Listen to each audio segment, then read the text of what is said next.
Di DPI episode malam ini, Rashford jadi aktor kemenangan Barca atas Newcastle di UCL.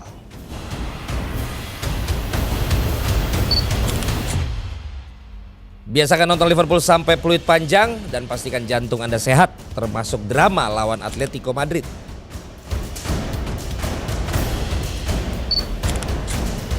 Akhir pekan Arsenal bakal kembali jalani laga panas lawan City yang lagi memanas setelah menang atas Napoli. Selengkapnya hanya di DPI.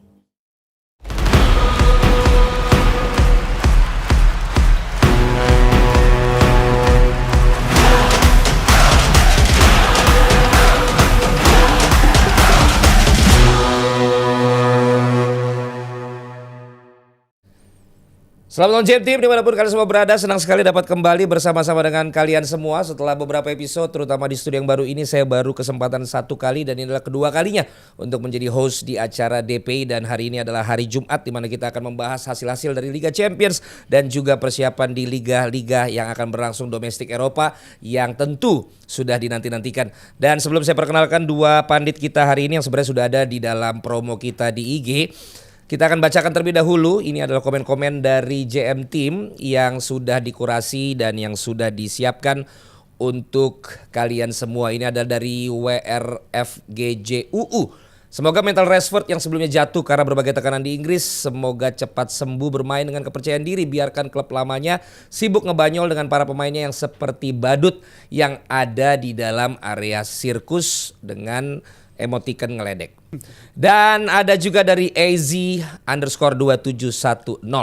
Lihat foto Rashford keinget MU, bukan keinget kamu. Dicari MU-nya dialangin sama Anjar.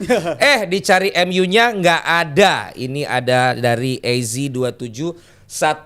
Terima kasih untuk komen-komen. Nanti kita juga akan bahas, kita akan singgung dan kita juga akan tanyakan kepada dua pandit kita. Yang satu tentu sosok senior yang sudah memberikan pernyataan menurut dia apakah Pak Erick Thohir melanggar statuta ataupun tidak. Sudah dibahas di platform sebelah. Ada Mas Sabto Haryo. Selamat malam Mas. Malam Pak Sio. Rame sekali ya berita tentang Menpora yang baru ya. Rame-rame. Selamat untuk Pak Menpora yang baru. Semoga mengemban amanah yang dapat membawa prestasi olahraga dan pemuda Indonesia dalam tahap yang maksimal bersama dengan Pak Wamen. Dan bersama dengan kita juga sudah ada yang muda ini ya, ada Rizal Palevi yang selalu dapat memberikan analisa-analisa yang diterima oleh generasi yang sekarang. Walaupun mungkin belum akurat, tapi pede dulu aja untuk bisa menyampaikannya. Apa kabar Jal? Kabar baik Bang. Baik. Alhamdulillah kabar baik. Gitu. Alhamdulillah kabar baik. Yoi, Ya. sehat. Apa yang lu persiapkan dalam setiap kesempatan lu tampil di DPI? Karena kalau sudah jadi rutin biasanya akhirnya tidak ada persiapan. Akhirnya hanya mengandalkan apa yang lu baca di IG, apa yang lu tonton gitu. Ada nggak persiapan yang tetap lu lakukan? Terutama baca-baca dari ini ya, database itu udah banyak banget macam Skauka, Transfer Market itu pasti gue review dulu sebelum pertandingan dan gue tuh selalu nyatet apa yang misalkan di DPI minggu lalu data gue udah gue siapin, itu gue review lagi tiap pekan ya. Jadi itu berkesinambungan, berkelanjutan terus dan itu rata-rata persiapan gue Bang untuk menghadapi episode. Apa catatan terakhir dari penampilan lu? Catatan terakhir yang match-nya gitu ya contohnya ya. Yang lu perform di sini, apa yang jadi catatan terakhir lu untuk lu evaluasi sendiri? Yang terakhir itu terkait soal pembahasan Arsenal dan Liverpool ya. Gua rasa itu terus berkelanjutan dan poin gue masih sama kalau Arsenal harusnya jadi favorit. Jadi itu berdasarkan data-data yang gua kumpulin dari tiap musimnya dan harusnya ini musimnya Arsenal. Jadi itu Bang, berdasarkan data yang gue punya. Oke, itu adalah Rizal Palevi yang bersama dengan Mas Sabto Haryo. Sebelumnya mungkin ada yang perlu diingatkan, di Champions League kali ini berlangsung dari hari Selasa sampai hari Kamis sekarang ya. Dan Juventus Dortmund 4-4, Benfica lawan Karabakh itu 2-3, Tottenham Villarreal 1-0, Real Madrid penalti 2-1 atas Marseille, Olympiakos Pafos 0-0, Slavia Praha Bodo 2-2, Bayern melawan tim juara dunia Chelsea 3-1, Mia San Mia. PSG terlalu gagah untuk Atalanta. Ajax harus mengakui keunggulan Inter Milan dengan gol yang sama banget, gol kembar dengan heading Thuram. Liverpool bikin jantung deg-degan tapi menang terus 3-2 atas Atletico Madrid dengan drama Diego Simeone. Copenhagen Leverkusen 2-2. Leverkusen last minute juga. Klub Brugge 4-1 atas Monaco. Monaco katanya di pesawat sampai harus nggak pakai baju ya karena sempat cancel. Eintracht Frankfurt 5-1 atas Galatasaray. Sporting Kairat 4-1, Newcastle Barcelona 1-2. Ini heboh sekali di Newcastle karena pertama kali lagi mereka main di Champions League. Manchester City lawan Kevin De Bruyne, tim barunya Napoli, menang 2-0.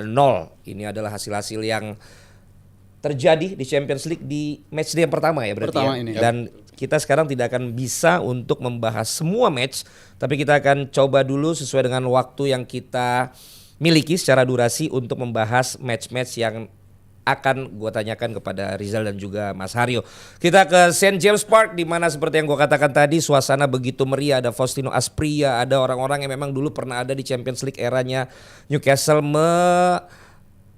meramaikan malam itu, dan ketika pertandingan sudah dilangsungkan mereka dari tackling, tendangan semuanya diberikan sorakan oleh penontonnya. Namun yang menjadi bintangnya adalah Rashford yang berhasil mencetak 2 gol sebelum di menit terakhir Gordon mencetak gol yang memperkecil ketinggalan menjadi 2-1. Catatan dari Abrar mengatakan ini jadi orang Inggris pertama yang cetak gol untuk Barca di Champions League. Saya tambahin setelah Gary Lineker. Jadi tidak sampai di situ, harusnya ada komanya. Ini pertandingan yang akhirnya headline-nya adalah Rashford dibuang United gitu. Tapi nanti kita akan ke sana JM Team. Kita menuju dulu ke match-nya sendiri gitu loh, dengan kerinduan Newcastle yang sudah lama gak ada di Champions League, kemudian juga Barcelona yang di awal musim ini Hansi Flick bilang ini kok jadinya nggak teamwork segala macam. Gimana kalian berdua mengamati pertandingan ini? Mas Aryo yang bawain gimana? Nggak sesuai hype-nya ya. Kalau bisa dibilang kan sebetulnya mereka sempat ketemu juga setelah yang tahun 97 itu yang menjadi hype, yang mereka menang dengan skor 3-2. Sebelumnya yang menarik adalah Kit Gillespie kan baru ulang tahun tuh. Baru ulang tahun yang ngerayain di Clubhouse Golf gitu. Terus tiba-tiba nongol nih tamu Faustino Asprilla, kan dia kaget juga tuh kan. Jauh-jauh dari Kolombia mau datang ke ulang tahun dia, mau ikut membawa hype dari apa yang dia berikan ketika lawan Barcelona. Waktu itu mencetak 3 gol dia. Walaupun akhirnya bisa diperkecil ya menjadi 3-2. Harapannya fans Newcastle adalah mereka bisa memberikan itu. Walaupun di awal 2000-an sempat ketemu juga, mereka kalah 2-0 dan kalah 3-1 gitu. Tapi yang mereka ingin bawa memorinya adalah kemenangan tahun 97 itu. Ketika masuk ke lapangan, mereka pada saat itu melihat Figo dan kawan-kawan, wah ini pemain-pemain besar semua gitu. Tapi dengan semangat kita bisa menang. Ini kan seperti itu juga tuh, masuk lapangan, melihat pemain-pemain besar Barcelona, mereka mengharapkan gaya bermain yang 97 itu bisa dibawa ke sini. Tapi Barcelona nggak ngasih kesempatan buat Newcastle sama sekali ngembangin permainan. Bahkan Gordon bilang ini kayaknya lawan terkuat yang pernah gue temuin. Gue nggak pernah lihat tim ngedikte klub gue seperti ini. Padahal kita pernah ketemu PSG, pernah ketemu Milan, pernah ketemu banyak tim-tim lain lah, tim-tim besar gitu. Tapi nggak pernah ada tim yang ngedikte kita seperti itu. Lini tengah tuh begitu dikuasai sama Pedri, De Jong. Sama sekali nggak ada kesempatan buat Newcastle untuk bisa ngembangin permainan. Guimaraes hilang, Joelinton hilang, bahkan Tonali kerepotan sendiri gitu ya. Dan akhirnya ironisnya malah yang bikin gol kok Rashford gitu ya. Yang di awal-awal sebel juga nih ngeliat dia masih aja gocek-gocek nembak gitu, yang pemain-pemain lain pada kosong tapi dia buang-buang peluang gitu. Tapi akhirnya dia buktikan dengan gol-gol yang dia ciptain ya, dengan buktiin lagi bahwa buangan United tuh masih wangi. Tapi lu setuju gak Jal apa yang disampaikan Mas Haryo bahwa ini seperti 97 nama-nama besar yang dimiliki oleh Barcelona ketika menghadapi Newcastle 97. Padahal kalau kita lihat Rafinha dulu kan di Liga Inggris juga. Iya, degradasi lagi. Kelasnya Newcastle lah ya kan. Lewandowski udah ya lumayan mau expired lah. Terus yang lain juga pemain muda. Rashford juga buangan Aston Villa. Terus juga buangan dari United gitu loh. Lo melihat Barcelona ini yang dihadapi Newcastle padahal sebenarnya harusnya lebih ringan dibanding waktu dia. Lu 97 berapa ya? Wah, belum ada, Bang. Oh, belum ada. Belum pacaran juga itu. Ya, Pandit harus bisa jawab. Iya. Lu setuju nggak apa yang dibilang Mas Aryo bahwa pendekatannya itu sama? Ini tim gede, tim besar, pemain-pemainnya yang memang bahkan gue bilang gelandang Newcastle tuh top 5 di Premier League lah, salah satu yang paling komplit karena karakternya tuh saling melengkapi. Ada yang tukang gebuknya di Joelinton, tukang ngatur tempo di Bruno Guimaraes, abis itu ada yang komplit macam Tonali. Jadi sebenarnya secara gelandang ini sebenarnya bisa head to head antara mereka dengan si Frenkie De Jong dan juga Pedri. Tapi gue rasa emang kedua pemain itu pinter banget. Tapi Mas kalau dibilang ini game milik Barca banget, gue agak nggak setuju tuh. Karena sebenarnya kalau dibilang berkembang 30 menit pertama gue bilang lebih bagus Newcastle malah. Dan itu 30 menit yang seharusnya kalau ada gol dari Newcastle, gue rasa jalannya pertandingan akan berbeda. Akan lebih banyak oleh Barcelona. Akan lebih terbuka pertandingan. Tapi setelah 30 menit itu kan Barca jadi bisa kontrol. Tapi Ya. di 30 menit pertama itu kelihatan sesuatu yang di awal musim ini emang jadi kelemahan Barcelona banget ya. Yang mana Elanga tuh berapa kali lari dari paling dalam, dia muncul dan itu keteteran banget. Dan backline Barcelona gue rasa sama sekali belum bagus di musim ini. Dan ada game kayak contoh yang seri 1-1 di game week ketiga, itu murni karena kiper mereka dapat poin. Dan gue rasa salah satu alasan Barcelona bisa menang lagi tadi malam, selain faktor individu Rashford, itu karena kiper ngenolongin lini belakang mereka yang rapuh lagi. Jadi Iya, sebenarnya ini- nggak komplit banget Barcelona. Ini juga. bukti dari tim yang emang nggak siap untuk manfaatin peluang. Ketika lawan Barcelona kan gue bilang di saat laga itu, gue juga bilang banyak lubang-lubang yang bisa dimanfaatkan oleh tim kalau lo jeli. Salah satu contoh gue Rayo Vallecano itu, ketika 1-1 mereka ya. bisa membuat 1-1, banyak banget peluang yang bisa mereka dengan manfaatin kelemahan. Kalau gue selalu bilang itu kelemahan adalah high defense-nya Barcelona. Gimana lo bisa crack itu dan lo mendapatkan peluang. Newcastle melakukan itu sebetulnya, tapi by the time lo harus mencetak gol, nah mereka nggak punya itu. Kebukti dari berapa pertandingan yang mereka mainkan, cuma masukin 3 gol, kebobolan 3 gol juga. Begitu kecil jumlah gol yang bisa mereka masukkan. Jadi ya kalau lo melawan Barcelona, kalau lo nggak bisa manfaatin peluang yang lo dapat dengan setup lo yang emang defense to counter, ya itu kan menjadi masalah. Dan akhirnya setelah Barcelona udah ngelepas pedal gas lah ya di akhir-akhir, akhirnya mereka dapat kesempatan untuk bisa cetak gol dan itu dimanfaatkan. Ya mungkin mereka akhirnya menyesal kenapa nggak kita manfaatin dari awal ketika bola di tengah, lo udah ngelewatin backline mereka, lo kirim buru-buru tuh umpan. Nah itu kan yang nggak mereka lakukan gitu. Efektivitas dan juga kemampuan untuk mencetak gol di awal ketika tim yang bermain lebih menunggu atau reaktif ini kan menjadi faktor penting. Indonesia Jepang, Ya. Indonesia Australia itu Nyerang juga dulu sih. jadi satu contoh nyata bahwa ketika memang kita malah buang peluang di awal, bukan buang lah, katakanlah melewatkan kesempatan itu memang bisa jadi mimpi buruk buat lawannya. Walaupun nggak Rashford juga yang diduga-duga gitu. Iya. Lewandowski akhirnya main, Itu dia. ya Rafinha juga tetap dengan kegigihannya. Gue nggak bilang dia terlalu spesial sih menurut gue. Itu Iya. mungkin tak bisa diperdebatkan ya. Tapi giginya sih kalau gue sih lihat Rafinha. Dan heading yang pertama, Giginya putih emang ya dia. Gigi, Oh, gigi. itu. Banyak yang begitu. gigi. Heading yang pertama, yang kedua ini memang gol roket ya. Wow. Yang menurut gue nggak spesial karena nggak sering dilakukan. Artinya bukan konsistensi, sama lah kayak Soboslai tendangan bebasnya kemarin nggak gitu lagi gitu loh. keluar, Kecuali dia melakukan secara berulang-ulang sehingga memang ditakutin gitu loh. Tapi anyway, berita akhirnya mengatakan dikaitkan dengan nyesel tuh harusnya United. Rashford harus dipermanenkan. Rashford mendapatkan peran baru di bawah Hansi Flick setelah 4 pertandingan hanya 2 assist, sekarang akan menjelma jadi striker menakutkan. Is it too much? dengan lawan yang memang 11 gol dia hadapi dalam 16 pertandingan. Ini lawan favoritnya dia kan. Iya, di Premier League dia punya reputasi nyetak gol ke Mas gawang Aryo tim dulu. ini. Anda tadi udah saya tanya. kirain ya. Iya. Kirain. Mas Aryo, silakan. Iya, gue secara pribadi ketika ditanya dari Barcelona siapa sih player to watch lo, gue menyebut Rashford. Oh, lo nyebut Iya, Rashford. gue nyebut Rashford. Tapi emang di awal-awal, waduh, Tapi to watch doang kan? Bukan yang Nggak to mengubah. score kan? maksudnya pemain yang bakal memberikan impact berbeda lah untuk Barcelona. Kalau Rafinha kan kita udah tahu nih pemain bakal kayak gini. Fermin Lopez salah satu player to watch juga. Cuman gue menggarisbawahi Rashford gitu. Ini peran bisa dibilang lifeline baru lah buat dia untuk ngebuktiin bahwa sebetulnya gue masih bisa kok memberikan kontribusi, memberikan assist juga ke Rafinha dalam posisi-posisi yang mungkin di United dia nggak melakukan itu gitu. Ketika bola sampai hampir ke depan kotak, kan biasanya diterusin tuh ke ujung, baru dia mau crossing kayak mau nembak gitu. Tapi ketika udah sampai sini, dia tahu dari sana ada orang siapa, dia kirim bola-bola seperti itu.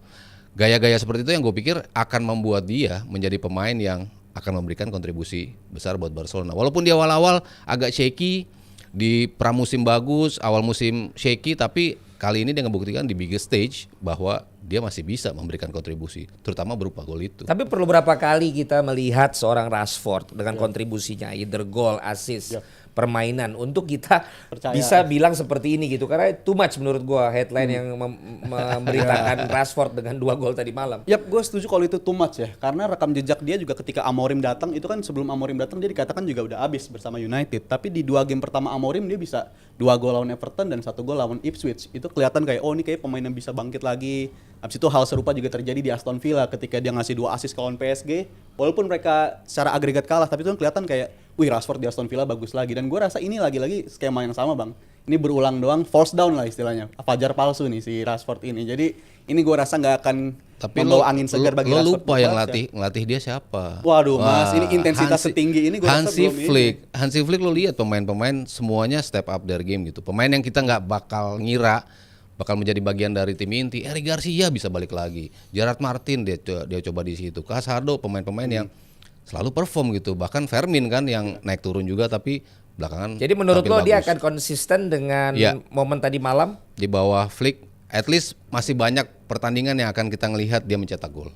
Jal? Gue nggak yakin sih, karena skema dia di musim-musim sebelumnya kayak begini juga. Jadi gue rasa ini hal yang akan berulang, dan ini ya cuma one of those games bagi Rashford aja bisa ngelakuin hal ini. Karena bersama Hansi Flick dengan tuntutan lo harus selalu lari, tuntutan lo harus selalu ngepres. Kita udah pernah ngeliat ini sebelumnya Rashford di Oke, tim-tim sebelumnya. 2 bucket Kentucky. Jadi. Tolong kamera. Kalau ini enak. Kalau ini enak kalau sama Mas Aryo begini. Dia sampai Ini aja standar, sampai- standar apa nih, nyentuh apa? Kayak ya, ada I 10 mean, gol gitu. maksud saya ini di La Liga atau Champions Ya. League? Di all competition. All Kalau competition sampai Desember aja ya.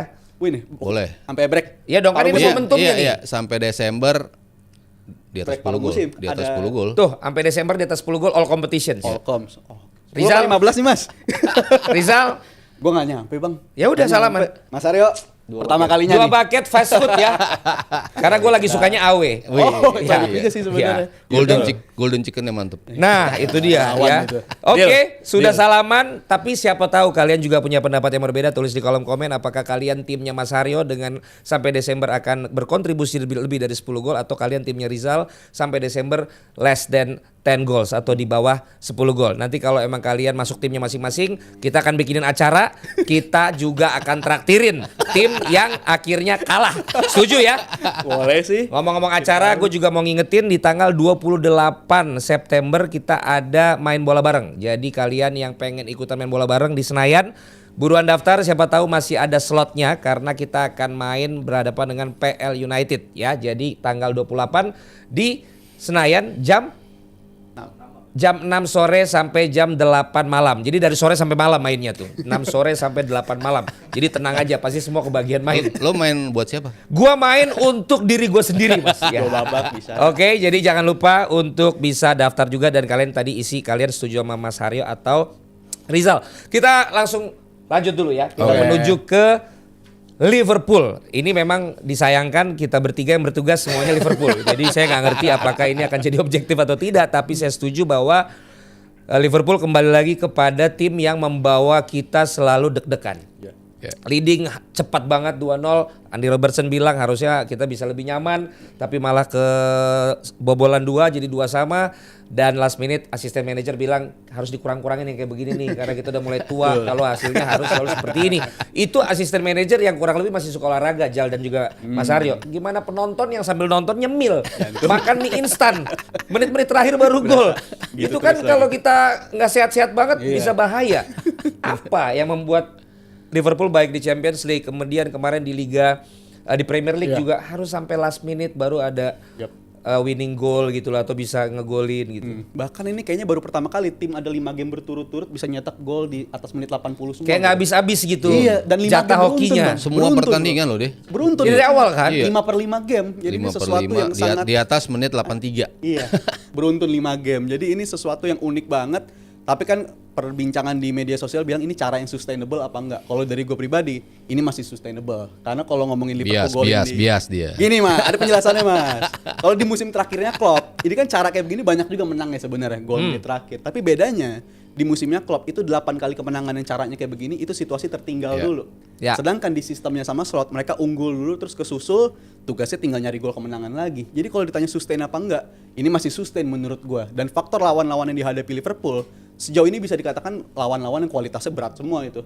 Bournemouth itu nggak bisa dianggap remeh, Newcastle juga berat, Arsenal bahkan pertahanan terbaik di Premier League sejauh ini, dan Burnley juga musim lalu promosi statusnya pertahanan terbaik di Championship gitu, dan lawan Atletico rajanya low block. Jadi Ya, dua tapi faktor itu bagus apa enggak, Jal? bagus bang, masih bagus menurut gua karena dengan cara Lo ini masa masih nggak pernah bisa nganterin comfort kemenangan. win? Comfort win ini Liverpool akan lebih cepat sembuhnya daripada sakitnya kalau menurut gua, karena lawannya faktor lawan yang berat Dan ini sesuatu yang udah mulai membaik sebenarnya kalau gue bilang dibanding 2 pertandingan Membaik, awal ya. Mas Aryo. Membaik. Dibanding 2 pertandingan awal ya, Newcastle dan Bournemouth. Tapi kalau 2 pertandingan terakhir gue rasa 3 bahkan secara pertahanan itu udah membaik. Setuju, Mas. Burnley. Kalau gue tuh masih melihat hal yang shaky ya dari Liverpool gitu ya. Kalau tadi Rizal bilang ini beda sama Klopp. Klopp tuh lebih sering ngejar. Nah, gimana kalau posisinya nanti mereka ngejar, Jal? Kalau mereka tertinggal dulu, nah itu kan belum teruji nih. Skenario belum ada. Belum ada nih. Nah kalau skenario seperti itu, nah gue agak bingung juga nih. Begitu lawan ngecetak gol, abis itu low block, kesulitan. Nah itu menjadi masalah tersendiri yang belum kita lihat apakah mereka bisa lewatin dari ujian itu. Gue selalu bilang bahwa Liverpool dengan pemain-pemain bagusnya di lini belakang gitu ya, berapa begitu solidnya, tapi sering banget terekspos yang gol-gol yang begitu mudah gitu. Yang menurut gue tuh harusnya tidak terjadi pada tim yang menjadi front runner lah dalam perburuan gelar juara gitu. Gol di lawan Crystal Palace di Community Shield, lawan Newcastle, itu kan bola-bola yang lu bisa ngelewatin Van Dijk seperti itu tuh gimana ceritanya gitu loh. Ya kadang-kadang Van Dijk akhirnya bisa ngebuktiin bahwa enggak, sekarang lu nggak bisa lewat. Iya dia bisa ngebuktiin itu juga. Tapi kan berapa kali terekspos itu menjadi salah satu hal yang membuat gue agak sedikit khawatir tentang Liverpool gitu. Cuman yang paling gue ambil sisi positifnya adalah mentality. Ketika tim bisa memecahkan masalah dan keluar sebagai pemenang, berarti emang lo winning mentality-nya lo punya. Nah itu yang satu-satunya yang gue pegang, Liverpool punya winning mentality gitu. Tapi apakah itu akhirnya menutupi kebobrokan mereka di lini belakang? Nah itu yang belum teruji ketika mereka tertinggal lebih dulu. Nah, faktor soal lini belakang yang belum teruji, gue rasa nggak lepas dari faktor 2 fullbacknya ya. Karena bisa dikatakan Liverpool kurang beruntung dari faktor cedera dan juga suspensi di faktor fullbacknya. Karena kalau 2 center backnya mungkin ini dari musim lalu udah teruji, Konate dan Van Dijk. Ini salah satu pairing yang terbaik di liga, tapi fullbacknya ini kan rotasinya cukup drastis ya, yang mana di laga pembuka. Tapi kan gol-golnya datangnya dari dua center back itu Jal. Tapi gue rasa ada faktor karena mereka main terlalu tinggi, Mas. Bahkan Szoboszlai good shift ketika lawan Arsenal main bagus, tapi ketika 2 itu terlalu tinggi, contoh kayak lawan Bournemouth dan Newcastle itu terekspos di sana. Jadi gue rasa dua dari 4 pemain di lini belakang yang berubah itu sangat berpengaruh ke mereka. Enggak kan Kerkes, Robo, Szoboszlai, Bradley, Frimpong juga. Frimpong ya kan, setelah kemarin udah bisa main. Iya. Justru bukannya kuatnya malah di situ, Jal. Tapi Fullbacknya kan sebenarnya Van Dijk udah dianggap nggak seperti yang dulu. Masih sama Bang? Nggak juga lah, kita harus akui lah. Pokoknya setelah dia kejadian sama kiper Everton tuh Pickford, ya. ada bedanya lah gitu. Terus kemudian yang nemenin kan si Konate ya. Iya. Konate ya kan ya masih di bawah bimbingan gitu loh. Artinya bukan sosok yang kayak orang tuh segen, striker tuh segen gitu ketemu dia.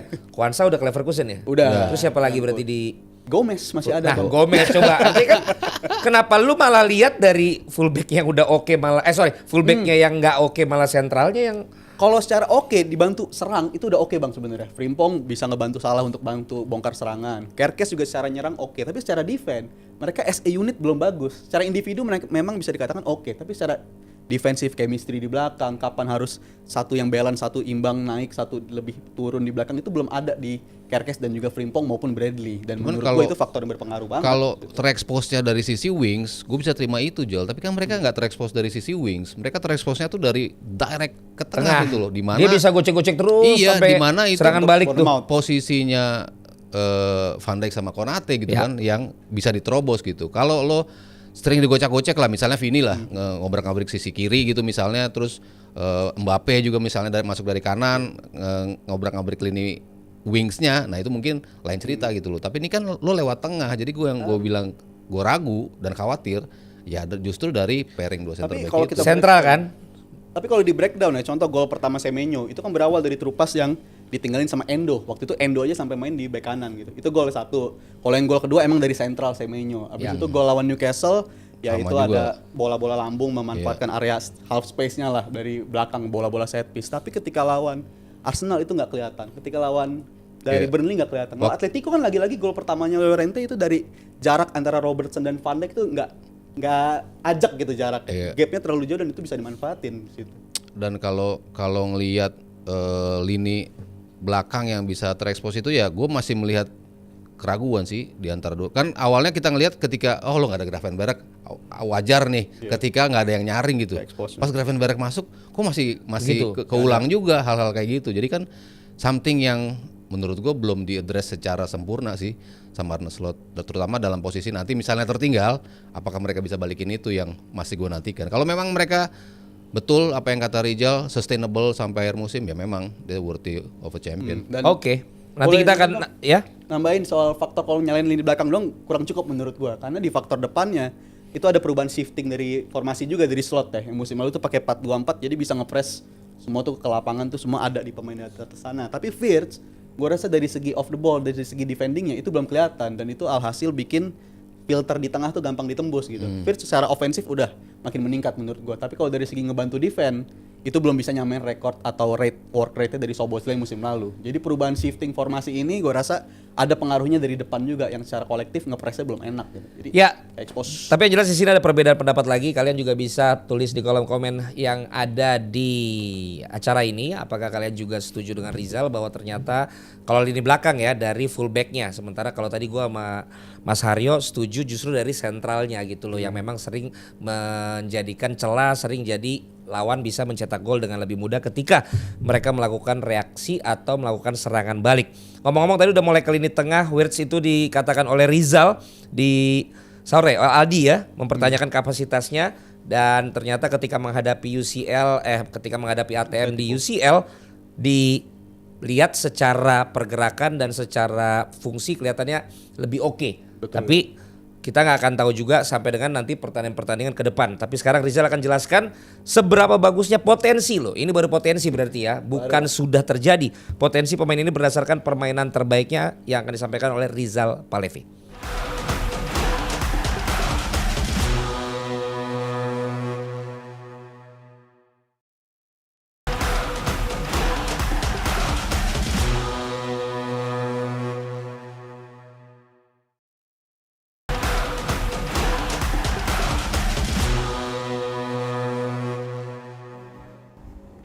Oke, melanjutkan dari perbincangan DPI di hari Rabu terkait peran Virts yang dianggap kurang optimal, sedangkan gue bilang ini adalah salah satu bukti kenapa Virts itu masih berkembang dan pada waktunya ini akan jadi pemain yang sangat valuable untuk Liverpool. Dan ini kita udah nyiapin data statistik ketika Florian Virts bermain ketika berhadapan dengan Atletico yang berakhir dengan skor 3-2 bagi Liverpool. Dan menurut gue, dibandingkan 4 game sebelumnya, ini adalah game paling mendingan dari seorang Florian Virts. Yang mana di hari Rabu Bang Aldi mengatakan dia kurang optimal dan dia ngerasa harga segitu belum cocok untuk seorang Florian Virts. Dan gue bilang faktor yang kenapa dia kelihatannya belum cocok itu ketika di 4 game sebelumnya dia lebih banyak bermain di area kayak begini. Ini sangat bertolak belakang dengan apa yang dia lakukan bersama Leverkusen. Karena bersama Leverkusen kita pernah lihat juga di episode hari Rabu dia sangat all around tapi lebih dominan di area kiri yang ini.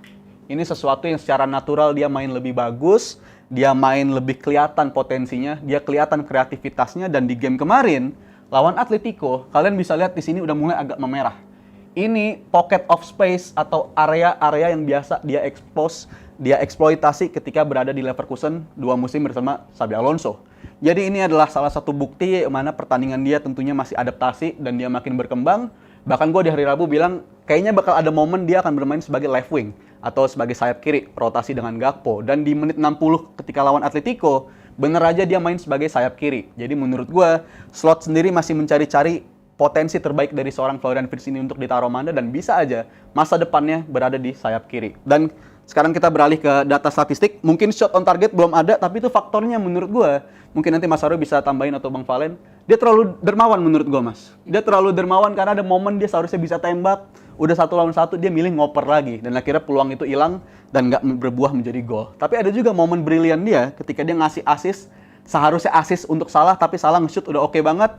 Tapi membentur tiang gawang. Jadi ada faktor bad luck-nya juga. Tapi kalau lu ngeliat di sini, 5 chance created, dia adalah pemain paling kreatif di pertandingan tersebut. Dan kalau lu lihat lagi, 5 mungkin itu angkanya kayak gimana sih? Dan dari 5 tersebut, 2 diantaranya dapat kategori big chance created. Jadi dia udah mulai keluar game-game permainan terbaik dia seperti di Leverkusen. Dan menurut gue, seiring berjalannya waktu, dia akan makin berkembang. Dan faktor kenapa dia kurang kelihatan kemarin-kemarin, karena lawannya mainnya low block semua.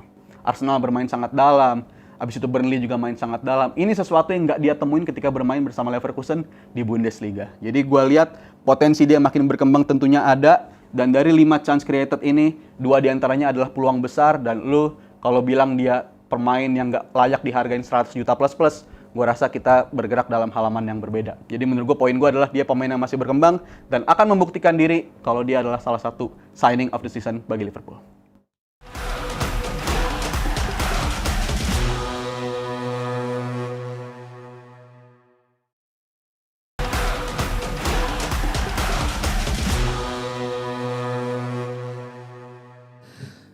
Terima kasih paparan yang disampaikan oleh Rizal Palevi, menarik bagaimana dia membela habis-habisan seorang Wirtz yang sebenarnya memang masih nggak perform. Tapi kalau potensi ya masa 100 juta dianggap nggak punya potensi. Tapi kan apa dan kapan potensi ini yang menjadi kenyataan kan itu yang ditunggu-tunggu.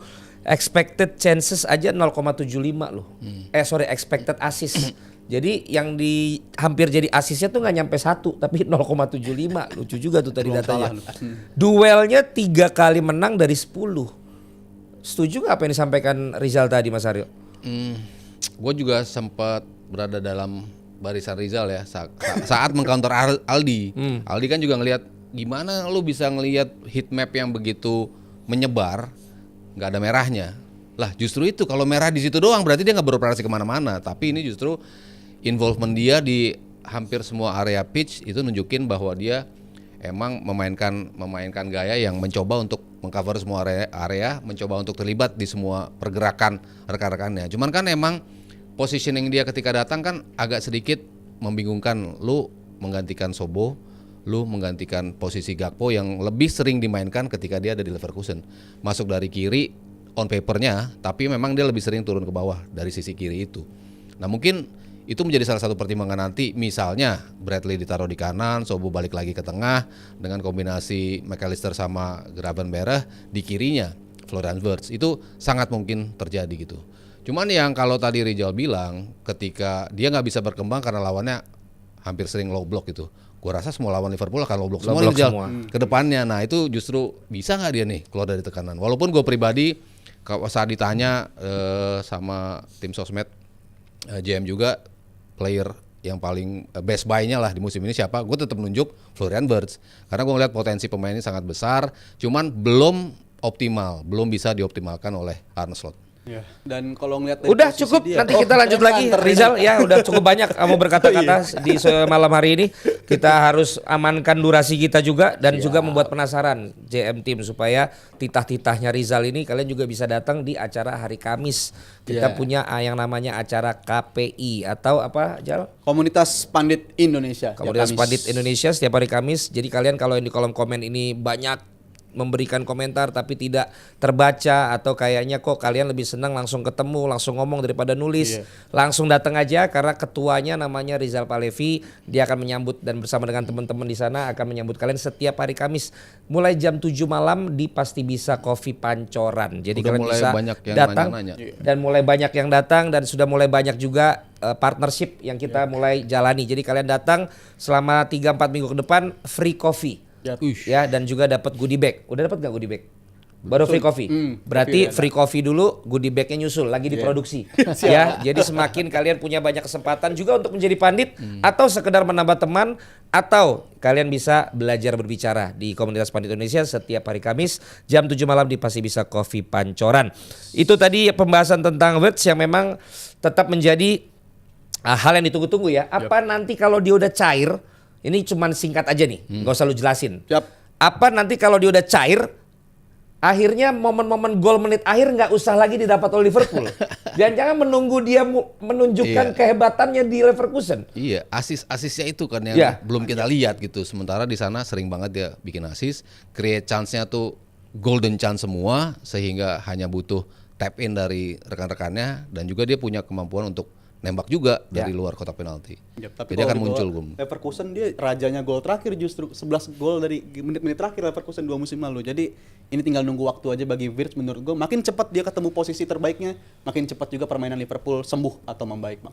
Karena sementara ini gue masih lihat dia nanggung ya. Ngegocek jago enggak, ngasisnya belum banyak, umpan-umpan aja belum banyak. Jadi itu yang tentu kita tunggu-tunggu. Anyway, itu adalah pertandingan Liverpool berhadapan dengan Atletico Madrid ya. Walaupun ada drama kita nggak sempat bahas nih ya. Diego Simeone dan ternyata juga fans Liverpoolnya memang problematik ya. Ada rekor juga dia membuat masalah di sana tapi nanti kita akan bahas di momen selanjutnya karena kita harus segera menuju ke ada yang saya terlewat tadi tentang Isak. Akhirnya debut tapi masih jauh dari harapan karena kelihatan belum ada chemistry yang terbangun. Nah, Isak. Akankah selama Wirtz beradaptasinya atau dia akan lebih cepat? Gue rasa lebih cepet ya, dan kalau dibilang jauh dari ekspektasi, gue nggak ngeliat jauh-jauh banget dari ekspektasi gitu. Karena ada link up play yang bagus banget 2 kali sama Wirtz, dan itu dia berhasil nyiptain space buat nembak, dan kayaknya kalau begini terus nggak akan butuh waktu lama bagi dia untuk nyingkirin Ekitike. Karena to be fair, kayaknya untuk posisi striker utama Ekitike, karena gue stick dengan poin gue sebelumnya, posisi sayap kiri nantinya akan milik jadi Florian Wirtz. Jadi menurut gue Isak akan ketemu sebagai number 9 sejati bagi Liverpool, dan emang dari match fitness masih jauh dari 100%, dan Slot pun bilang kalau dia main 90 menit dia bakal cedera nih. Jadi itu dihindarin Dan banget. ternyata badannya kurus banget ya. Sangat-sangat Waktu ramping. kita lihat di tes kesehatan. Tapi lawan Atletico yang karakter backnya begitu bang, cukup bisa survive menurut gua. Di menit-menit kayak begitu dia hanya main 60 menit kurang lebih, tapi ada potensi, dan gua rasa kita akan melihat upgrade dibandingkan musim terakhir. Isak gimana Mas? Kan si Slot kan juga bilang kayaknya 4 pertandingan lah harus kita tunggu gitu, karena emang match fitnessnya belum sampai situ gitu. Ya. Ya gue rasa dalam 4 ini ya setelah ini dia bisa ngebuktiin itu apa enggak gitu. Gue sih malah menarik mungkin melihat justru dia bareng Ekitike nih. Malah barengan. Ekitike di kiri, dia di kanan, bisa juga bergantian. Isak coming from the left, di depannya Ekitike, bisa juga seperti itu. Yang dikorbanin siapa dong? Ya Sobo lagi, Sobo turun ke bek kanan, Bers di tengah tetap. Sobo ya, mudah-mudahan bisa kayak Wirtz, bisa kayak Sobo ya. Loh, dulu kan emang gua lihat dia enggak. Lu ngelihat Sobo sama Wirtz bedanya apa nih? Waktu baru datang nih, kan lu sebel banget sama Sobo. Sekarang sama Wirtz gitu. Beda gaya permainan. Beda. Kalau Sobo emang dari dulu larinya mah lari aja. ada terus gitu loh. Tapi lama-lama kan dia perform, dan gua akhirnya bilang, gue puji juga. Makanya Wirtz juga mudah-mudahan, kan gue mikirnya bukan tukang lari, tukang asis atau tukang apa namanya tuh goyang kan gitu loh. Nah ini dia bisa nggak kayak Sobo yang ternyata dengan kerja kerasnya, dengan humble-nya. Masalahnya ganteng udah gantengan Sobo. Kalau dia nggak nunjukin etos kerjanya, Wirtz bisa repot juga tuh ya. Ya kita akan lihat juga Isak, harapannya nanti bisa menjadi jawaban untuk Liverpool selain Wirtz yang juga masih ditunggu-tunggu untuk penampilan terbaiknya. Chelsea, kita menuju ke Chelsea yang kalau di sini dikatakan belum pernah meraih kemenangan sejak Garnacho masuk DSP. Ya. Padahal ini pasti poinnya Abrar adalah ini. Chelsea kalah lawan Munchen. Tapi yang ditarik angle-nya adalah belum pernah menang sejak Garnacho masuk DSP. Tega. Kita mau bahas ke arah Garnacho masuk DSP atau memang Munchen kemarin main bagus juga. Roy Keane lagi. Harry Kane tuh sekarang katanya udah nggak diselebrate kalau cetak 2 gol. Udah biasa. Karena udah jadi kebiasaan. Standarnya Dia segitu. mencetak 2 gol. Mas Aryo gimana? Iya, kalau Kane gue bilang sih, ya kalau lo bisa bilang Mbappe sebagai striker, ya mungkin nomor 1 Mbappe gitu. Tapi Kane sama Haaland gue kira 11-12 lah itu. Selevel, ya beda usia aja gitu. Cuman kengototan, kecepatan lo, orang jarang melihat Kane tuh pelari cepat lo. Padahal larinya kenceng banget tuh. Si Kane tuh larinya kenceng dan eksekusinya hampir selalu sempurna gitu. Jadi ya kalau Chelsea mau ada Garnacho mau nggak ada enggak, ya pasti kalah juga sama Munchen. Munchennya bagus gitu kan. Cukup komplit lah gaya permainan mereka. Dari sisi permainan cukup komplit. Olise tampil luar biasa. Semua dia ayam-ayamin sama dia gitu. Dari sisi bahkan si Kukurea puyeng ya? Kukurea puyeng loh ngejagain Olise karena memang quality-nya mereka punya gitu. Makanya ketika ada siapa tim-tim aja nih yang ada 4 besar kan, gue salah satunya masukin Munchen juga gitu karena ya history mereka punya, tapi musim ini walaupun mungkin orang bicara kedalaman yang nggak sedalam sebelum-sebelumnya, tapi cukup efektif tim ini. Iya, dan menarik tadi Mas Aryo nyinggung Kane versus Haaland. Kalau gue milih Haaland, all day long gue bakal pilih Haaland. Harry Kane maksudnya. Salah lagi, udah kepikiran salah lagi. Harry Kane dibanding Haaland. Diulang coba. Tadi Kalau Mas Aryo menyinggung soal Haaland dan Kane, Mas Aryo milih 11-12. Kalau gue all day long milih Harry Kane. Oh, iya. Karena faktor dia ngelakuin jumlah gol banyak di Premier League itu, mainnya untuk Spurs bang. Beda sama Haaland yang datang dengan sistemnya Pep yang istilahnya ngelengkapin puzzle aja. Tapi Kane ngelakuin segala sesuatunya bersama Tottenham Hotspur. Abis itu dia pindah ke Munchen dan tetap jadi Harry Kane yang sama. Jadi menurut gue ini monster banget, dan di musim ini standar gol dia makin meningkat. Dan Munchen emang kalau main di kandang dia lagi subur-suburnya ya. Dan gue ngeliat perbandingan yang istilahnya man versus boys lah. Munchen tim yang kelihatan berpengalaman banget di level kayak begini, sedangkan Chelsea kebobolannya semuanya error mereka semua sendiri gitu. Kekacauan mereka yang nyiptain sendiri, dan kelihatan mereka kayaknya masih agak kaget ya setelah musim lalu mainnya di Conference League, sekarang ketemu di Champions League. Error sekecil itu aja bisa mereka hukum jadi gol dari Munchen. Jadi menurut gue ini pembelajaran yang berharga banget bagi Chelsea, tim yang rata-rata umurnya paling muda di Premier League. Pembelajaran berharga banget. Tapi di sisi lain sebenarnya Palmer oke loh. Sangat. Dan kemarin kan ada gol yang dianulir kan. Iya. Sempat juga kan, artinya dia juga merupakan sosok yang menurut gue bisa harus diwaspadai juga. Mas gue kemarin nggak kalah-kalah banget dong Chelsea kalau bisa dibilang. Nggak kalah-kalah banget, justru kalahnya karena itu error-error yang mereka ciptain sendiri gitu. Secara game plan mereka eksekusinya udah bagus menurut gue, karena ini mereka mirroring taktik yang sama kayak mereka turunin di final Club World Cup ketika lawan PSG. Palmer di kanan tapi tiba-tiba geser ke tengah dan itu gol mereka pun lahir dari situasi kayak begitu. Tapi faktor error dan juga lagi-lagi terbukti prediksi kita di awal musim soal faktor Colwill cedera kayaknya harus dibayar mahal ya. Dan terbukti pairing siapapun yang dipakai kayaknya setelah ini bakal tetap ada error-error begini. Berarti bener kalau Garnacho dilepas saja dari MU. Gimana Garnacho nih? Biar di Chelsea aja gitu maksudnya. Iya, artinya ternyata nggak berdampak juga di Chelsea kalau dilihat dari judulnya kan. Iya. Berarti kan, Kayaknya belum sih. Apes apa banget kayak sih. Rashford nanti akan ada 2 gol baru kemudian dibilang MU nyesel. Ya mungkin dia akan memberikan ada kontribusinya lah ya. Ya kayak Sancho kan sempat berkontribusi juga. Walaupun inkonsisten juga gitu. Ya Garnacho tinggal nunggu kesempatan aja sih. Ya debut dia akhirnya dia menjadi salah satu pemain yang error to goal, sayang juga. Kemarin dia masuk DSP, ya kasihan banget kalau dia disalahin atas kekalahan Chelsea gitu lah. Tapi ya gua ngelihatnya sih Palmer ini harusnya menjadi momentum. Kan di awal-awal kan dia mengalami cedera juga. Akhir musim kemarin nggak perform juga untuk menunjukkan itu. Sehingga Palmer yang selama ini kita lihat sebagai pemain yang menakutkan itu belum kelihatan nih. Tapi kemarin sparks-sparksnya tuh udah ada tuh. Sehingga ya lo udah ada Pedro nanti, udah ada dia. Ya. Banyak pemain-pemain yang dari sisi ofensifnya luar biasa. Ini kalau melihat week ini katanya saya belum lihat jadwal ini benar ini lawan Manchester United. Betul. Big match semua minggu ini. Manchester United akan berhadapan dengan Chelsea.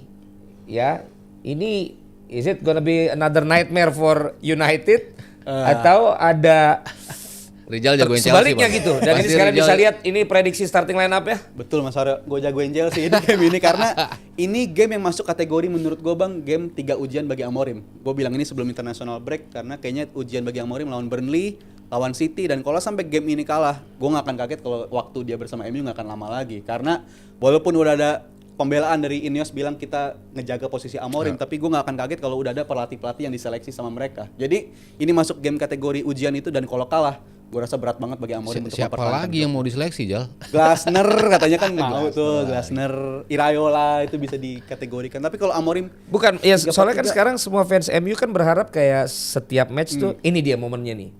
Ini kali ini momennya nih. nggak gitu. ketemu-temu. Gimana Mas Aryo lawan Chelsea? Ya Chelsea kan gitu-gitu ya, juara Piala Dunia. Iya. Kadang-kadang mainnya kita Oke ketiduran tapi nggak kalah. Iya. Berat juga sih buat United ya. Tapi gue tetap berharap mereka tuh menemukan jalannya gitu. Selama ini kan kayak jalan buntu mulu ya mereka temuin. Tapi kan gue selalu bilang, gue kan percaya dengan statistik, percaya dengan data-data, dan data-data itu menunjukkan ada kemajuan dari sisi permainan United sebetulnya. Tapi eksekusinya yang nggak sempurna. Orang mengatakan bahwa kebebalan dari Amorim adalah maksain 3-4-3, tapi dalam 3-4-3 itu dia bisa nge-create cukup banyak chance tapi nggak bisa di-execute chance itu. Tapi yang menjadi masalah dan gua sebel dengan dia juga ketika 3-4-3-nya nggak works nih misalnya, lo ubah apa kek gaya permainan lo 4-2-3-1 kek dengan majuin Bruno lebih ke kotak penalti supaya lebih meng-create chance dibandingkan dia lying to deep yang dia nggak bisa keluar Bruno yang bagusnya juga nih. Nah itu gua harapkan ke depan-depannya nih beberapa laga ke depan tuh ada perubahan in-game management yang bisa dilakukan oleh Mourinho. Tapi ini menarik bang, soalnya kan dibilang soal Gue selalu menarik emang. plan B, plan C. Maksud lo dari tadi kurang menarik. Ini poin yang dibantah sama Amorimnya sendiri sebenarnya yang dikatakan oleh Mas Aryo, karena Amorim pun bilang kalau lu mengharapkan sistem yang berbeda ya bukan ganti pemainnya, ganti gua sekalian kalau berani gitu. Betul, udah betul. bluffing Itu kan dari startnya. Kalau maksudnya orang berharap lo on paper startnya langsung berubah nih 4 back gitu. Tapi gue bilang 3-4-3 nggak masalah. Dan mungkin Amorim melihat itu 3-4-3-nya nggak masalah dan akan gue pertahankan karena works dalam meng-create chance Jal, tapi nggak menjadi gol. Itu yang menjadi masalah. Chance itu angkanya kelihatan gede, menurut gua nggak lepas dari faktor gol-gol yang mereka dapat juga mas. Apalagi mereka dapat 2 penalti, tim yang faktor salah satu yang paling banyak di Premier League musim ini. Itu kan 2 penalti hitungannya udah 2 atau 3 XG sendiri gitu. Jadi berapa separuh kali dari XG mereka cipta. Berapa kali mereka di save peluang mereka? Berapa kali kena tiang? Itu kan juga sebuah hal yang lu sepersekian senti lu jadi gol lo itu, tapi ini kan nggak menjadi gol. Jadi ada faktor-faktor yang menurut gua akhirnya nggak bikin nyampe itu antara angka dan juga eksekusi di lapangan. Nah kalau itu ketemu ceritanya bisa berbeda. Tapi lo masih yakin Mas 3 musim Amorim? Pengennya, karena kan gue bilang lu udah pada level di mana lu harus sabar. Lu nggak bisa lagi mendapatkan pelatih yang langsung bisa mengubah permainan. Apa yang gue compare dengan Klopp ya, dengan ngebangun tim. Nah ini harus dirasakan dulu nih sama fans United. Sebelum menuju ke City yang menang sama Napoli dan kemudian akan menghadapi Arsenal, kemarin gue lihat ada potongan video, mungkin ini yang lama tapi gue perlu tanyakan ke kalian berdua karena ini sebenarnya masih relate. Perdebatan antara Roy Keane dan Ian Wright tentang peran Bruno Fernandes sebagai kapten.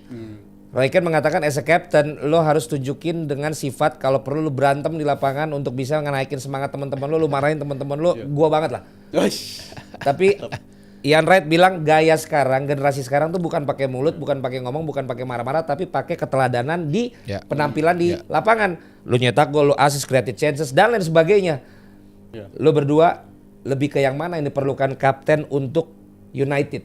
Gue yang vibe kayak Roy Keane gue. Gue lebih setuju yang kartu merah terus dong kalau kayak gitu. Kalau Roy zaman Keane sekarang. bilang, ini kok derby nggak ada kartu kuning sih? Pemain kok jadi sopan-sopan banget sih? Dan menurut gue hal yang harus nunjukin hal itu pertama ya Bruno Fernandes. Mungkin ngomelnya dia banyak bang, dia banyak banget ngomelnya. Tapi ngomelnya bukan yang bikin pemain lain ikut gitu. Jadi menurut gue ada yang salah juga dari Bruno sebenarnya. Dia ngomel udah ada, tapi bukan ngomel yang bisa bikin teman-teman lu tuh mau oke gue mau kerja keras buat lu. Itu nggak terjadi di MU dan menurut gue itu udah jadi virus kali di MU sekarang. Kalau gue yang nggak suka dari Bruno adalah gestur yang sering dia tunjukin, yang kayak gitu-gitu tuh. Itu kan teman lo, anak buah lo gitu. Drop. Ngelihat kan pasti, ya kapten gue begitu. Mungkin dari sisi itu gitu. Cuman bener emang Ian Wright mungkin punya anak di remaja kali ya. Jadi tahu kan gimana urusan mental health lah segala macam. Lo nggak akan bisa marah-marahin. Ya pendekatan manajer-manajer zaman sekarang kan juga beda kan ke anak-anak seperti itu. Seperti apa? Lo harus nunjukin. Oh anak ini harus ngelihat begini caranya gitu. Kalau yang tipe marah-marah, lo ngomong apa sih? Ya, zaman sekarang mungkin begitu. Emang berbeda sepak bola di awal 2000-an. Itu memang enak untuk ditonton dari sisi gebrek-gebruknya lah gitu. Tapi kan sekarang lo main kayak gitu, lo pasti kartu lah. Untuk zaman sekarang tuh seperti itu. Lo melakukan apa yang lo lakukan ke bapaknya si Haaland, lu udah pasti hukumannya nggak tahu udah berapa lama itu yang kayak gitu kan. Kayaknya nggak mungkin juga diaplikasikan. Cuman untuk United yang kayaknya semuanya nunduk mulu, ya ada perlu juga lah sparks untuk, woi bangun lo, itu perlu juga dari si Bruno. Kalian gimana? Kalian melihat seorang leader itu yang memang lebih memotivasi, bersemangat, fight untuk kalian secara perkataan, kemudian juga menaikkan semangat, atau memang ya udah dari apa yang dia kerjakan, mau dia pendiam kek, mau dia kalem kek, itu adalah sosok pemimpin yang tepat. Nah, menurut kalian buat United khususnya dibutuhkannya seperti apa? Tulis juga di kolom komen ya. Alright, kita menuju ke Manchester City yang bukan yang akan dulu, tapi yang menang atas Napoli. Ini kalau dilihat kemarin kayaknya easy win ya. Kalau dilihat dari highlight sih, gue nggak nonton full ya. Gue lihat dari highlights. Apalagi ada kartu merah ya. Iya, cepat lagi. Menit 21. Apalagi ada kartu merah yang tadinya biasanya City juga sekarang di Premier League suka buntu. Kemarin kok kayaknya nemu gitu loh. Gimana lo lihat berdua lawan Napoli kemarin? Terlalu dominan dan nggak bisa dinilai ya. Padahal kalau gua rasa kalau 11 lawan 11 City itu sangat bisa dites musim ini. Pertahanan mereka tuh bisa dites, lu bisa nemu celah di lini pertahanan mereka. Tapi karena mereka main dengan 10 orang dan pemain yang dikorbankan juga Kevin De Bruyne yang harus diganti lebih cepat. Jadi menurut gua pertandingan udah selesai di momen kartu merah itu, Bang. Jadi pertandingan jadi milik City dan gua rasa tinggal nunggu gol doang dan akhirnya lahirlah gol dari Erling Haaland dan pertandingan berubah banget menurut gua. Ya gue sih seneng ya, City bisa nunjukin karakter lagi yang gue jagokan menjadi juara Premier League musim ini. Tapi kok mainnya kayak gitu, gue mulai ragu dengan Pep. Tapi beberapa pemain yang tadinya udah nggak nunjukin sparks, mulai nunjukin lagi tuh. Foden mulai nunjukin, Doku yang Senayan Mas Sparks ya? Iya. Bikin macet itu. Sebelah kantor Bapak ya? Itu TVRI Pak. Kalau si Doku, gue ngeliat nih pemain yang jauh step up dibandingkan musim-musim kemarin. Biasanya kan mungkin nggak ada Grealish, dia merasa aman kali. Mungkin juga ya, dia terisolasi di kiri. Biasanya kan terlalu minggir banget, tapi sekarang dia terlibatnya dari tengah. Karena kan gue bilang ada shifting dari gaya bermain juga, di mana lo nggak melulu harus manfaatin wings kok. Ya Barcelona kan sekarang lo lihat nggak pernah nempel ke sisi lapangan di arah flick kan, tapi selalu masuk dari tengah dari byline lah, dari daerah situ mereka masuknya, dan itu dipraktekkan sama Doku, dipraktekkan sama Foden, elemen-elemen yang bisa membuat City balik lagi ke game terbaik mereka udah mulai ditunjukin nih. Jadi ya untuk Liverpool sama Arsenal mungkin bukan hanya kayaknya kita berdua nih yang bakal bersaing, City kayaknya masih ada di percaturan. Gua nggak yakin ya setelah waktu 2 game tapi nggak tahu lah, kadang-kadang kan Iya, dia habis itu ada pas aja. lagi yang lainnya slow Iya.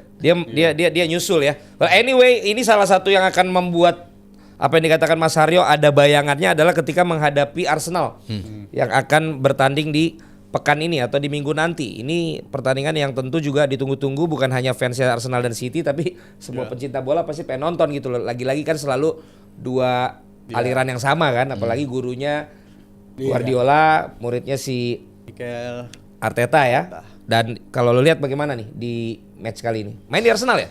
di Arsenal, dan pertemuan terakhir sih dibantai City ya 5-1, 5-1. tapi semoga ada perubahan. Dan kalau kita kesampingkan yang musim lalu, sebenarnya ini game yang mayoritas boring kan sebenarnya ya. City ketika Too tactical ya? Iya, too tactical. Jadi tim-tim ini saling berhati-hati, tapi kalau ngelihat dari cara sekarang City, tadi gue bilang ini tim yang selalu ada celah di belakang, tapi ya celah itu masih ada, tapi sekarang kipernya udah Donnarumma nih. Menurut gue ini kiper yang benar-benar bisa nyelamatin mereka banget. Mungkin ini visinya Pep ya. Iya. Yang Udah butuh yakin lebih lagi. butuh kiper bukan MU ya? Tapi nggak dilirik juga bang, nggak ada callingan juga buat Angkanya kali ya. nggak cocok. Jadi mungkin visinya Pep gitu kali mas. Dia tahu backnya udah nggak solid lagi, tapi mereka nge-tumble itu Iya. dengan kiper yang shoot stopper ini monster lah shoot stopper. Jadi visinya kayaknya ke arah sana. Tapi ya ini City tim tersubur lawan Arsenal tim pertahanan terbaik. Gyökeres di Arsenal dan Reinders di City, lo lihat ini akan player to watch nggak? Pemain-pemain baru ini. Gue sih Eze kalau dari Arsenal. Oke. Karena Lari mulu dong lo Mas. lari mulu Dia dan cocoknya sama tim yang kayak Crystal Palace emang. tapi decision makingnya tuh cepet gitu. Ketemu Doku itu mirip. Martinelli kan juga lari mulu, tapi decision makingnya lambat kan. Walaupun in some games ternyata perlu juga. Iya, untuk nih jangan pemain- tuker ya ntar dia sama Doku. Iya, mirip juga ya. Sama Madueke. Ada beberapa pemain yang impress banget gue, terutama Madueke ya. Orang melihat ngapain sih lu beli ini dari Chelsea pula gitu kan. Tapi ternyata salah satu pemain yang paling konsisten. Kanan ya? Kanan. Dan Saka. Lo kan nggak pernah berpikir tanpa Odegaard, tanpa Saka lo bisa tetap flourish gitu kan. Lo pikir aduh abis nih Arsenal, nggak ada Saka, nggak ada Odegaard, bagus-bagus aja gitu. Ini tim Arteta udah mulai bisa nemuin para pengganti yang setimpal. Lo mainin Madueke di kanan, di tengahnya lo punya banyak opsi untuk menggantikan Odegaard, Zubimendi, player yang betul-betul lengkap dari sisi nyerang, bertahan, dominating the midfield lah. Jadi yang semua elemen tuh bisa dimiliki oleh Arsenal pas lawan City nanti. Tapi ya ketika gue ngelihat City di belakangnya Donnarumma, dan kenapa Pep ngotot banget sampai hari-hari terakhir deadline dia mau ngambil si Donnarumma, ya dia pasti nggak impress sama Trafford yang berapa Ya pertandingan. iyalah, itu gua bingung tuh kiper dari mana tuh. Dioper lawan Sebetulnya di klub sebelumnya oke juga sih Di mana itu? save-nya. Burnley. Rekor clean sheet musim lalu dia. Itu Tapi level itu. save-nya banyak juga sebetulnya, tapi kemarin kok clumsy banget gaya bermainnya. Yang pasti ya kayak waktu itu dia beli Bravo aja kan, wah langsung dia coret gitu kan, karena emang sepenting itu posisi kiper buat si Pep. Makanya dengan Donnarumma PR sih nanti buat Arsenal untuk membongkar. Sangat. Reinders abis waktu itu golin, assist, kayaknya waktu itu juga kan abis itu mulai surut lagi ya. Iya. Dan sama kayak Vrij menurut gua dia belum ketemu bakal mau gimana sih dia perannya Iya. di City, tapi nggak tahu lo lihat yang lain nggak? 2 game terakhir sih kelihatan kayak versi lawan Wolves lagi bang. Ya ini Tapi Reinders lawannya- yang main di City Iya, bukan di bukan Persib tadi malam. ya. Tadi malam Ini kita main lagi tuh. bahas DPI nih.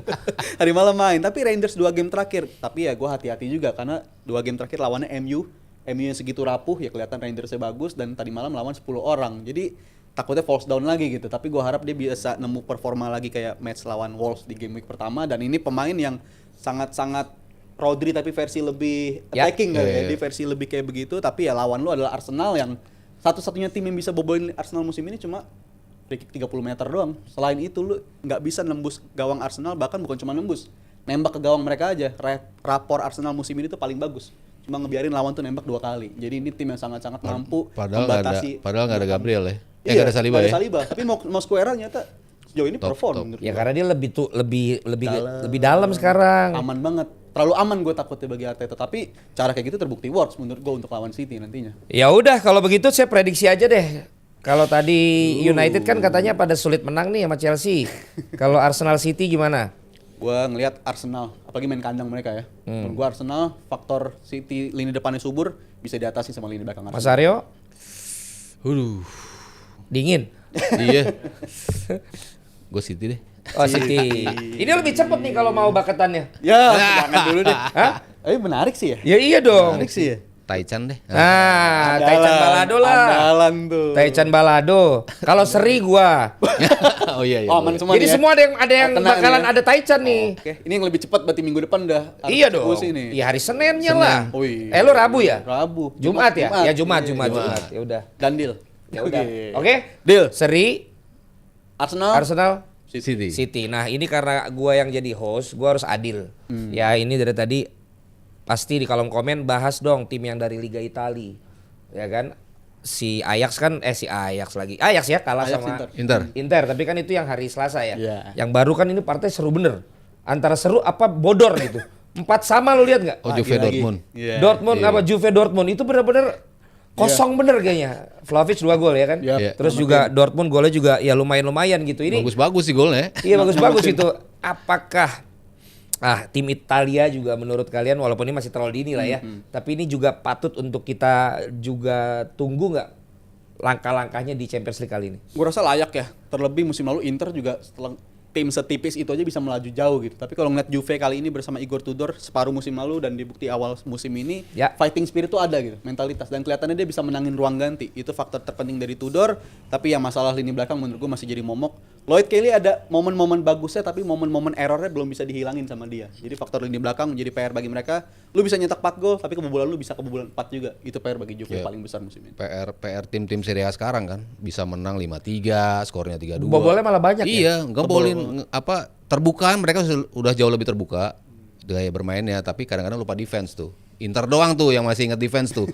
Dari sisi gol mereka jarang kemasukan banyak gol lah gitu. Tapi ya Juve sih gue melihatnya Serie A dulu dah. Ya. Serie A baru nanti next step mereka baru bicara Liga Champion. Kalau tim Jerman Munchen, ya kan maksud gue Munchen menang. Dortmund Leverkusen seri. Frankfurt menang gede. Frankfurt menang. Ini kan belum ada yang kalah berarti. Iya, Belum. di Ya pembukaan kan? nggak ada yang Artinya kalah. peluang tim Jerman sama tim Itali, Inggris tuh sebenarnya Iya. ini sih. Ketat. Overhype. Iya overhype, tapi kayak yang selalu diomongin Iya, tim Inggris. lo kan? ngelihat Dortmund di final, lo Iya ngelihat kan? Inter di final dua kali dalam 3 musim. Itu kan bukti juga bahwa ini bukan yang mentality yang lebih berbicara Iya, iya. di pentas besar ini. Berarti bisa tim Jerman juga bisa ya. aja mengejutkan. Ya waktu itu kan juga kemarin apa PSG. PSG Inter. Ya kan? PSG. Sebenarnya tim Inggrisnya mana? Nggak kelihatan Nggak 2 ada. tahun terakhir. Tapi yang seru dibicarakan emang tim Inggris masalahnya. Pasti. Iya kan? Oke lah, kalau begitu kelihatannya kita sudahi dulu perjumpaan kita di DPI edisi hari Jumat ini. Jangan lupa pokoknya nanti kalian lihat pertandingan seru di Liga Inggris pekan ini tentu tidak ditayangkan oleh JMTV. Kalian bisa saksikan di official broadcaster. Tapi untuk analisa-analisanya dan juga untuk after match-nya di hari Senin kita akan balik lagi DPI live ya hari Senin atau enggak? Live 21.30. Hari Senin live-nya di 21.30 lagi karena studio kita masih ada yang menggunakan lagi. Doakan nanti kita bisa pindah studio yang jauh lebih besar sehingga dipakai beberapa event tetap bisa untuk waktunya yang sama. Kurang lebih seperti itu. Kalau begitu kita ingatkan lagi untuk Haryo dan juga Rizal, hari Jumat depan apakah mereka berdua atau saya yang akan membawa Taichan untuk semua tim yang ada di gedung Sentra Pancoran. Waduh, berat. Rizal terima kasih. Makasih ya Bang. Apa ada kegiatan apa lagi weekend ini? Padel? Abis ini langsung berangkat nih. Ngapain? Konser. Muse. Muse. Luar biasa. Siapa itu Muse? Wah Bang, lawas. Apa Ya, lagu udah yang ngetop? lawas. Starlight, Supermassive Black Hole. Starlight ada, saya juga terbatak-batak Starlight tuh. Trio Batak tuh Starlight. Beda. Mau jalan juga itu ya. Starlight gimana lagunya? Aduh. Yang back to back 2 hari berturut-turut bukan ini ya? Beda. Itu Oktober beda. ya? Iya. Oh, Oktober ya. Yang gedenya tuh. Mas Aryo mau lanjut kemana? Kaki udah sehat? Aman. Hari ini padel? Belum. Coming soon, pemanasan menuju The Juara 3. Kita akan bikin yang namanya JMTV Paddle Series. Ini adalah kejutan bukan hanya kalian, bahkan tim yang di belakang sana juga belum tahu. Maka saya mengumumkan pertama kali, bersiap-siaplah untuk pemanasan menuju The Juara 3, kita bikin yang namanya JMTV Paddle Series. Jangan lupa Kamis KPI dan hari Minggu tanggal 28 bisa daftar untuk main bola bareng bersama dengan JMTV menghadapi PL United. Terima kasih, sampai ketemu lagi hari Senin. Ciao.